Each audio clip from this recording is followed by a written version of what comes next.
Immerse in the profound wisdom of the Shandilya Bhakti Sutras, ancient verses, revered as a pinnacle of devotion and spiritual awareness. Under the guidance of His Holiness Swami Jyotirmayananda, plunge into the infinite ocean of this revered scripture. Discover its hidden truths. Embrace its transformative power.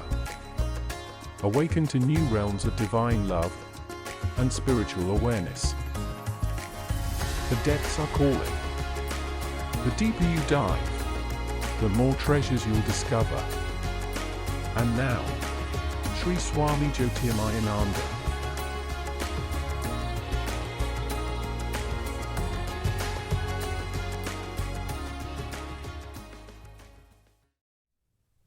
Om Vasudeva Sutam Devam Kansachanura Devaki Paramanandam Krishnam Vande Jagadgurum. Om. Adorations to Lord Krishna, the preceptor of the universe, destroyer of the forces of darkness, and bestower of immortality.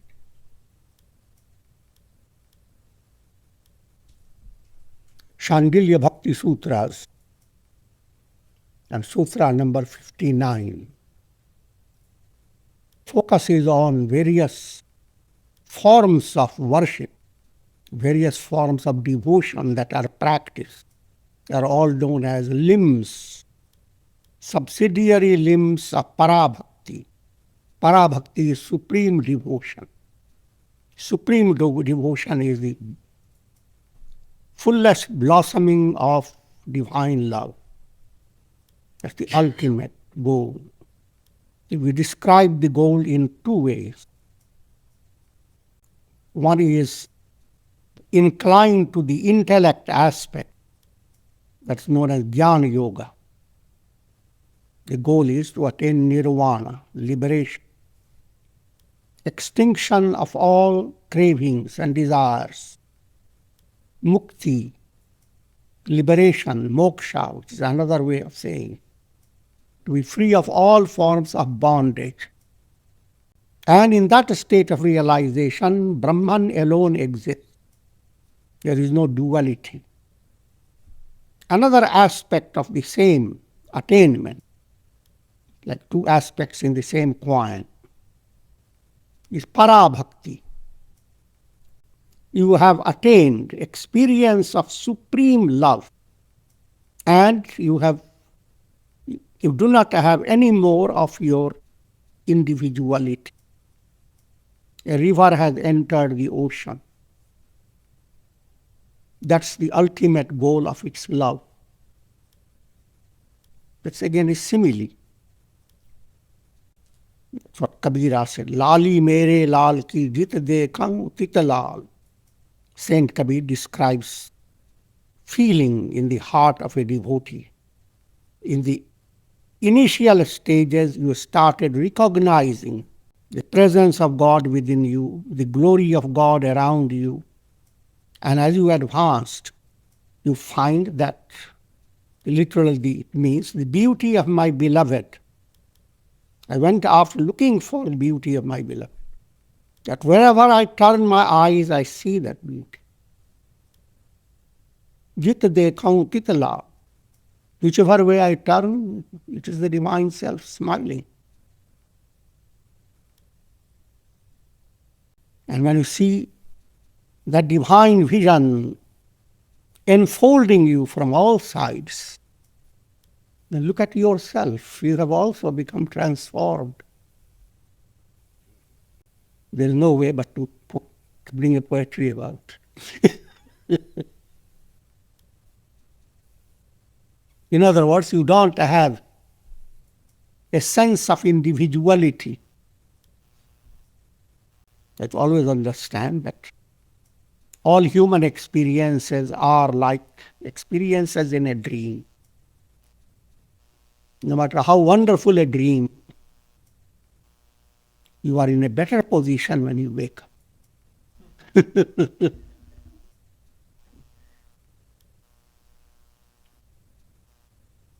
As long as there is a constant quest to love someone and to be loved by someone. That's the drama you have played through many lives, keeping the mind in a very objective way. Try to understand how many lives, in each life you have come together on a winter days with all the loved ones and felt such warmth and offered prayers, may we live together forever.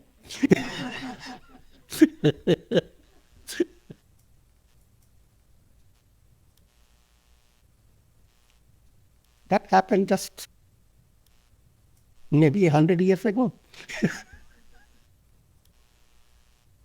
And 200 years ago, you had another family. 300 you have tried to be safe side.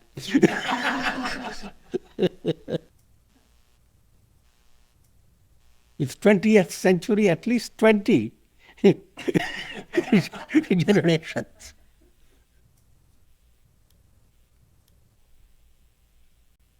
And again your mind has experienced a loving relationship. You loved someone and you are loved by people. But in both ways you failed. You didn't find someone to love for eternity. And nor did you find someone who can love you for eternity. Because in the realm of relativity, there is no eternity. However, answer to that problem lies right deep within your heart. God within you, which is your reality, essential nature. If mind were to develop devotion to God, not to names and forms, what does that mean? It may certainly strike in your mind the idea that you should go on creating a sense of disgusting look at the world. Some aspirants do develop that way. Having read a book of devotion, that I must love God alone. And so the young man comes to his mother and says, I have decided to love God alone. I'm not going to love you anymore. And whoever relations he has, he tells it. There is a whole pathetic situation around him. But he tells them, don't be selfish. I want to love God alone. I'm trying to dramatize to make you understand that the world around you is not an obstacle to God realizing. All people around you, they are expressions of God. So if a householder is bringing out a child, the path of devotion is as much open to that householder as to a person who has adopted a more specialized type of sadhana. In other words, what would be the sadhana for a household? To understand it is God who has come in the form of the child. You have to always understand two aspects. Child as a child. It doesn't mean that everything the child does, you go on adoring it.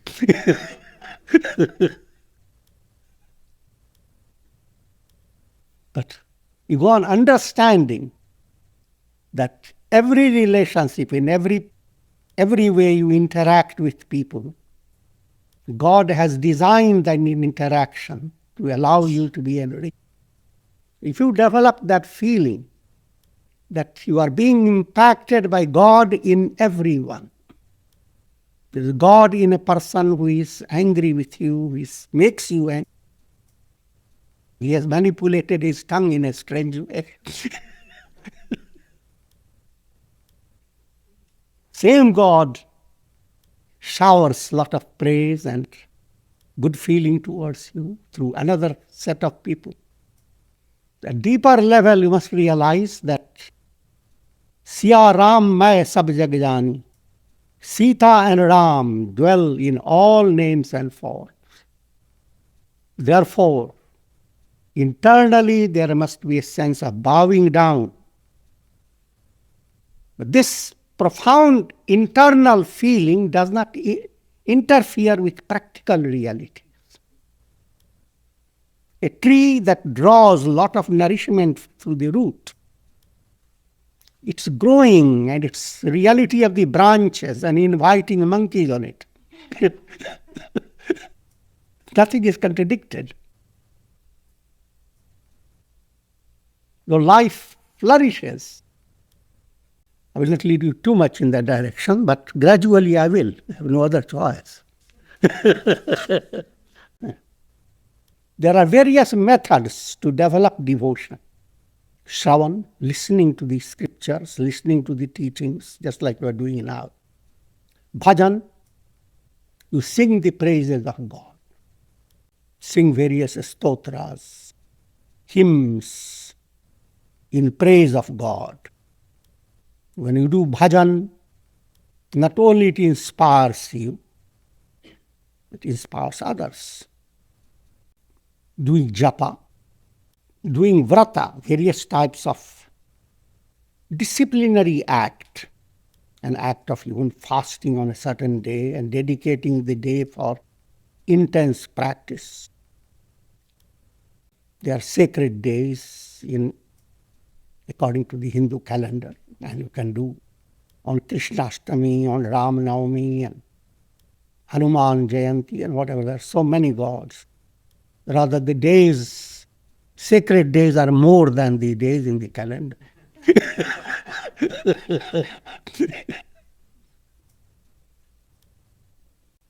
practice of namaskar. Trinadapi sunichena taro rapi shahishnuna amanina manadena kirtaniya sadahari. Be humbler than a blade of grass. That's understand the subtle meaning. A blade of grass is resilient. The wind blows, it just bows down. It is brought out in a story that once ocean god was having a good party. All the river goddesses were there, and ocean god was on one side of the table. All the river goddesses had lined up.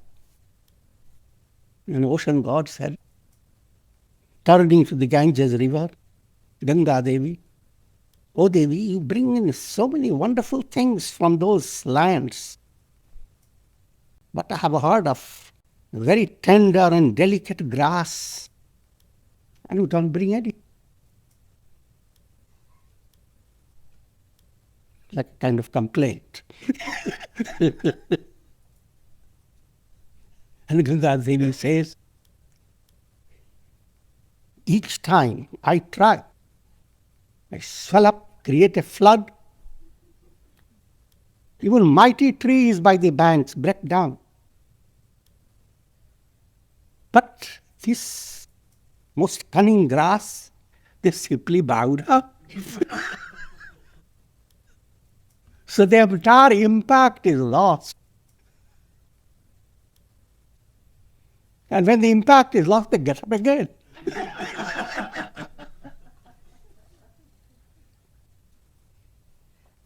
The subtle art to be devotee is not just in words that you now will do japa and love God, but must realize that it's a great transformation has to occur within your personality.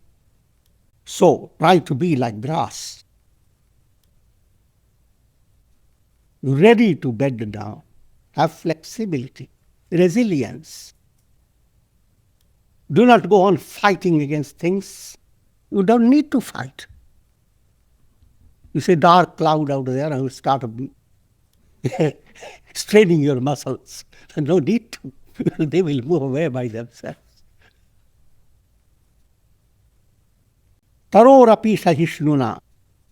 While we said that you should be humbler than a blade of grass, we give you the idea that you become very feeble.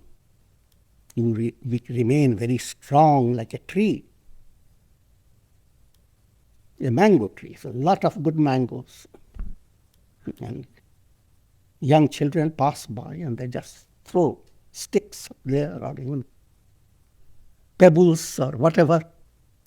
And the tree smiles, drops few of the mangoes. Sometimes tree becomes a little clever and drops it right on their head.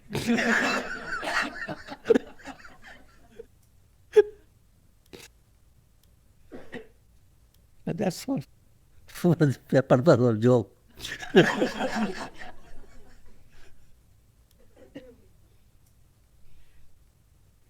In the same way, learn to live in the world, facing challenging situations, sometimes insults, etc. But be like the tree. You always send down some delicious reaction from your side. जो तो को कांटा बुए ताहि बोई तू फूल. Some inimical person just wants to make your life miserable, so while you are sleeping, he spreads thorns. Not only spreads it, he puts it into the earth so that they grow for you. And you come to know of it. Instead of reacting and becoming agitated, you wait for the opportunity and stealthily go to the neighbor's house and plant soft flowers. So the neighbor comes to realize that he has wonderful flowers. And then he realizes, puts two and two together. It comes from the neighbor. A change occurs in his heart. He feels a pinch. Conscience within you stretches out its hands and boxes your ears. तो को फूल के फूल है. For you there is nothing but flower. वो वाकों है तिरसूल. But for your enemy, a trident has gone into his heart. That statement again is done very cleverly by the poet. It is not meant to. It seems like you are really giving him a good blow, a real revenge. But what it means, that you have sent out a divine grace that operates in three ways. It changes your understanding of yourself. Everyone is involved in triputi, triad. Triad means your concept of yourself. Think of your dream. Dream subject is not real. The dream world is not real. The subject interacting in the world with facing situations, that also is not real. In order to be cured of the dream sickness, three improvements have to happen. Your concept, I am a dream subject, has to break. One of the prongs for the Trishul does that. Your idea, the world in the dream world is real, that has to break. The second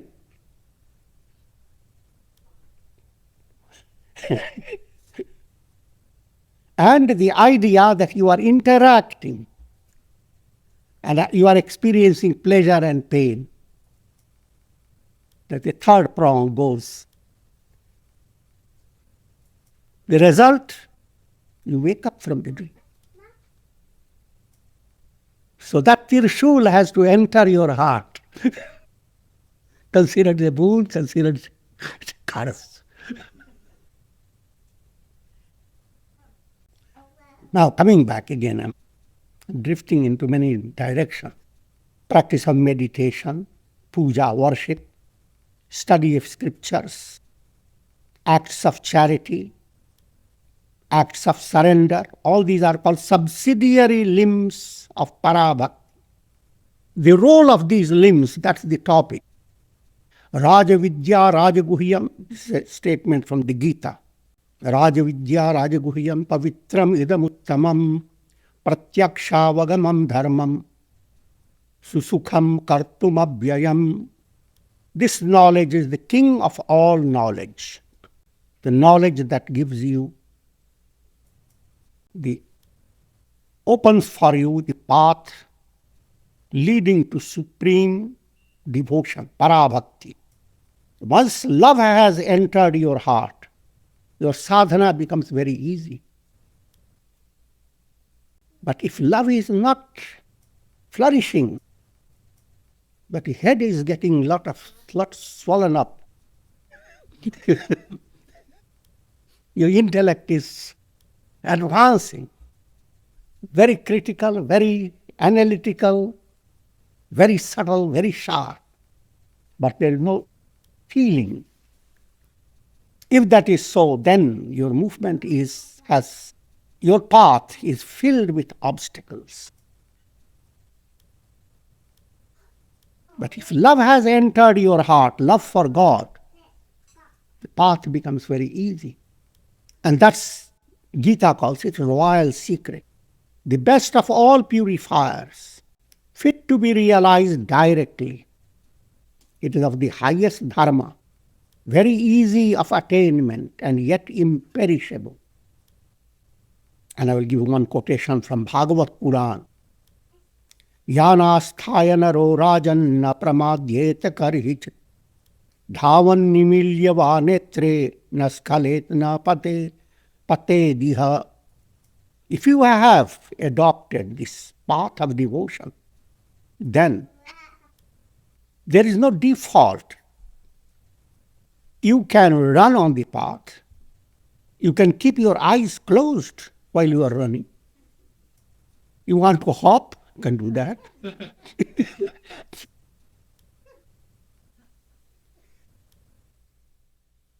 Because there are no stumbling blocks, there are no thorns. There is no possibility for you to fall. Simple points adopted in your daily life, that God is within me, that everything I do, I must do it as worship of God. Everything I enjoy, I must surrender it to God. So let everything I enjoy become a prasad, because we have offered.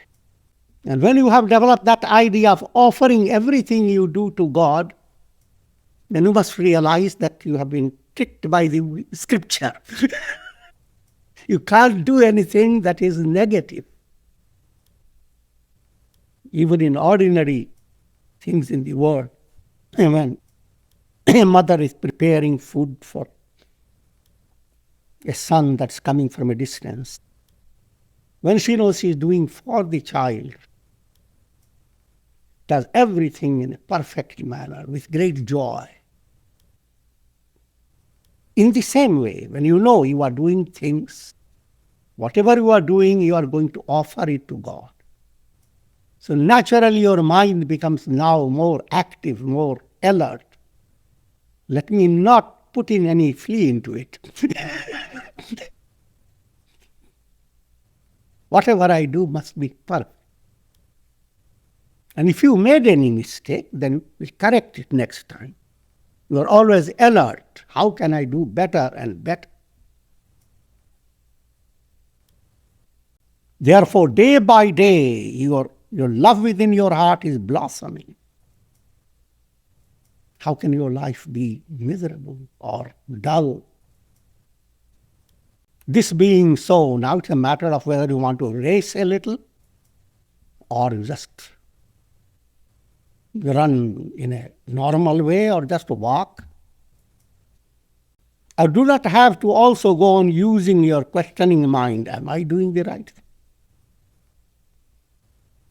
The taste of divine love automatically leads you on. It inspires you. When you do good things, you don't ask people, am I doing the right thing? Because your heart tells you it is the right thing. When you have wonderful food lined up for you, you don't look around and say, am I going to eat this? In other words, there comes a state in your spiritual movement where the movement becomes so pleasing to you that you don't need to. It is self-evident process.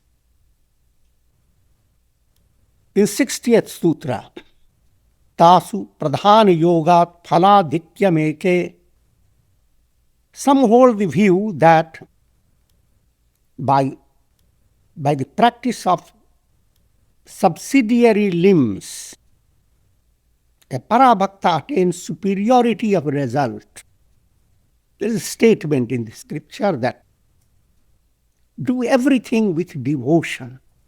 Do kirtan with devotion. Do japa with devotion. Meditate with devotion. Do puja with devotion. What does that mean? This is just trying to explain the point. One view is there, by doing that, a devotee is enhancing his devotion. The view is correct, partially.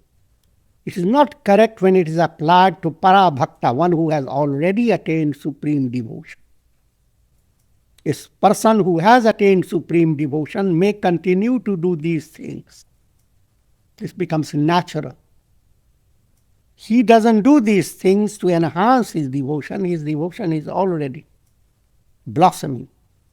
But the scriptures use these statements, and that's just the style of literature. If you practice yoga for one day, you are called a yogi. If you are attaining heights of yoga, still you are a yogi. Practice yoga to become a yogi. So don't get confused. The end result of this argument is that whatever you do, if you do it with deep feeling, the result will be manifold.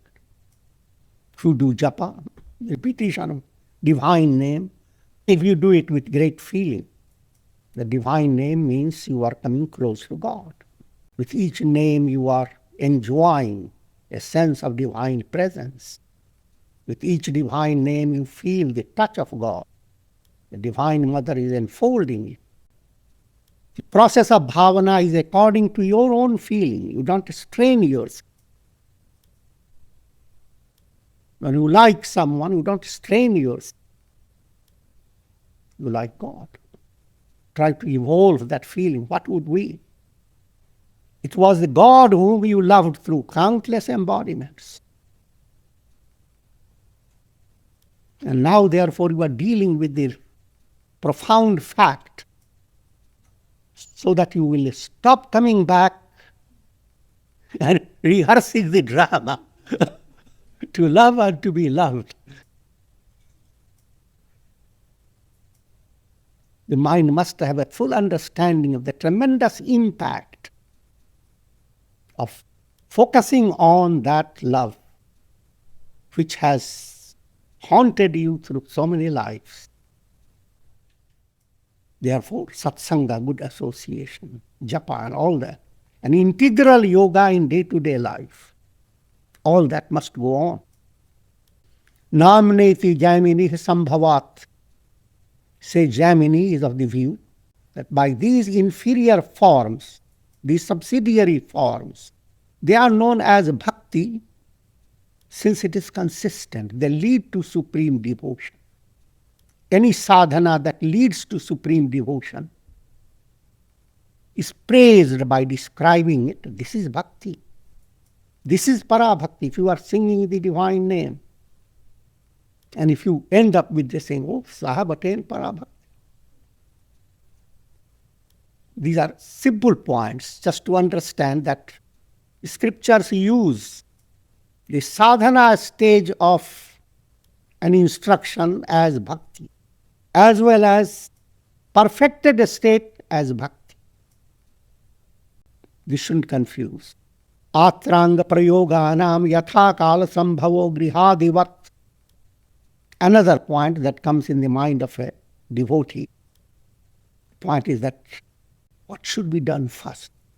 Mind has an idea. See, we have been in the schools and colleges and we know things are done in a precision. So what should you do first and what should you do next? Just as in the case of a house, if you are building a house, you need to collect materials for building. Now, while you are collecting materials, there is no sequence needed. You can go on working with people who have to furnish the house. You have to go on working with the people who will supply to you concrete, etc., etc.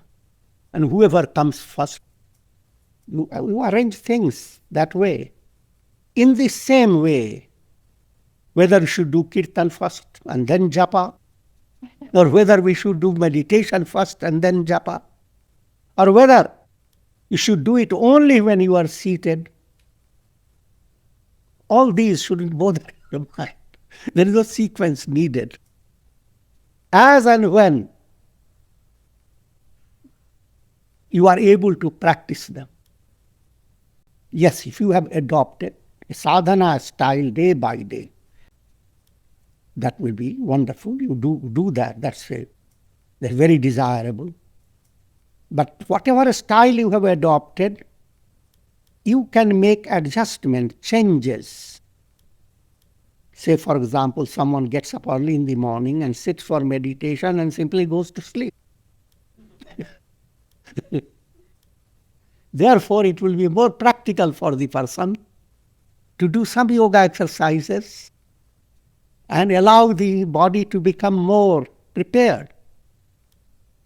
So therefore, there is no strict discipline. What should be done when? Ishwar tushtere ko bali. Now the question is, different means are there, different methods are there. And if I don't do those things in a proper way, how can I please God? In the case of the aforementioned subsidiary means, even one of them, when practiced with devotion, becomes potent to please God and to lead you to Parabhakti, supreme devotion. Try to understand in bhakti literature. Shabari pleased Rama just by giving him bear food. Even that she has put her tongue, her tooth market to it. These are all highly figurative stories. The idea is, God is not looking at the quantity of things you offer. God is looking at the feeling within your heart. Patram pushpam phalam toyam. You can offer just a leaf. You can offer a flower. You can offer a fruit. Or you can offer water. Gita couldn't make it more economical.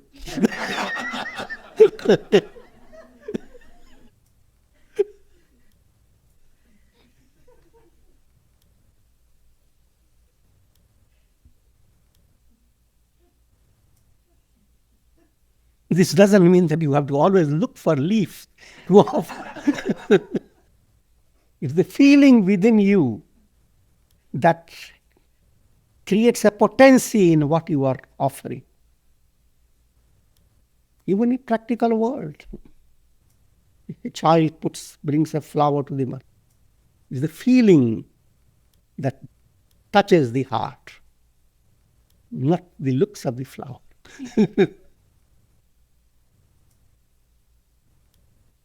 एक ही साधे सब सधे, सब साधे सब जाए. Also, if your mind is after too many things to be done in order to please God, then your mind is distracted. If you go after one point more profoundly, you are doing japa, go after japa. While you are doing japa, again your mind will say, there are so many names, and let me do half an hour Rama, half an hour Shiva, half an hour Devi. Try to develop the understanding. Focus on one. All are implied in it. Abandho paranasya mukham. Action that is offered to God does not cause bondage. It opens the door to parabhakti, supreme devotion. This is a important point. How to develop the spirit of offering. The scriptural statement is Kayena vacha manasendriyaiva buddhyatmana va prakritirisvabhavat karomi yadyat sakalam parasmai narayanayeti samarpayami. Whatever I do with my body, with my speech, the mind, with my senses, by the use of my intellect, whatever I happen to do by impelled by nature, all that I offer to Narayana, God. In the beginning stage, try to learn the statement, simply recite it. Then gradually, from the tongue, it begins to enter deeper level within you. That again is a powerful method. Children are taught great things, great stotras. They simply recite them. They don't know what they mean. But each time guests come, they bring the child, he recites the and all the guests become surprised, reciting the best of mantras. All that has a psychological impact on the child. And even though the child has not learned the meaning, subtle good impressions are entering into the mind. And later, as he opens his mind to the meaning of the mantra, he is highly prepared for it. The spirit of surrender should permeate your entire personality, entire life. Think of God abiding deep within your heart. And the spirit of surrender is a kind of a fragrance. That fragrance is coming from God and touches your intellect. Coming from God, it touches your ego. It touches your imaginations of the mind. It goes after, infuses fragrance to your senses. Thus infused with divine presence in your mind, intellect, senses, all that you experience, they come under a magic spell of divine awareness. So the simple point, allowing your heart to have that fragrance of surrender to emanate from the heart. Deep down, a spirit of surrender to God. In a more practical language, you start experiencing surrender in all levels of your personality, things that you do by your action, things that you do by your speech, thoughts that enter your mind. Many people ignore that point. But even the thoughts that enter your mind, you need to understand, should they be there, buzzing in your mind? If they are tamasic type, and you don't have the strength to push them out, switch your attention. Let it be there in your mind. But begin to get yourself involved in some work. Let it be physical, let it be whatever. Fortunately, God has given you a lot of works to do. No one can complain and say, no, I don't have work to do. As you keep yourself busy, you find your attention has moved away from the negative thoughts and feelings. And immediately, mind adjusts. If you had kept yourself just thinking of the negative and trying to chase it away, the whole day will pass and the negative will sit with greater firmness. So there are certain subtle points. All this is implied that you are offering everything, actions that you do, your feelings, your thoughts, your desires, the very ego within you. Narayanayati samarpayami. And the result of this is immense. You find yourself completely relaxed. Yoga kshemam vahamyaham. Lord Krishna gives his word. I take care of it is yoga and kshema. Yoga means, in this context, it means things that you want to attain in your life. Yoga is to join with. You allow good things to join with you. Always you want something. But when you get something, you have another worry. To hold it on, to protect it, so that it doesn't run away from you.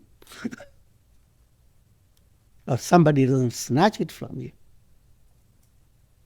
Attaining it, sustaining it. The mind loses lots of its energy in these two directions. Once you have learnt the art of surrender and devotional movement within your heart, your mind doesn't have anything to worry about. You see all things happen in a magical way.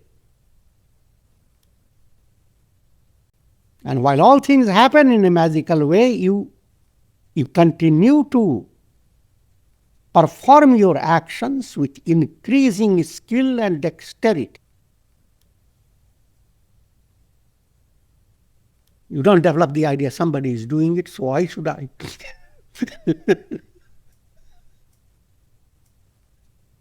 You find yourself an instrument in divine hand. Just like your pen dances on the paper. So you dance in divine hand. And with this we conclude. Om Shanti Shanti. Thank you for joining us on this journey of spiritual growth. It's an honor to learn from the wisdom of Swami Jyotirmayananda. As we part for now, remember, the quest does not end. Take time to reflect on today's insights and integrate them into your life.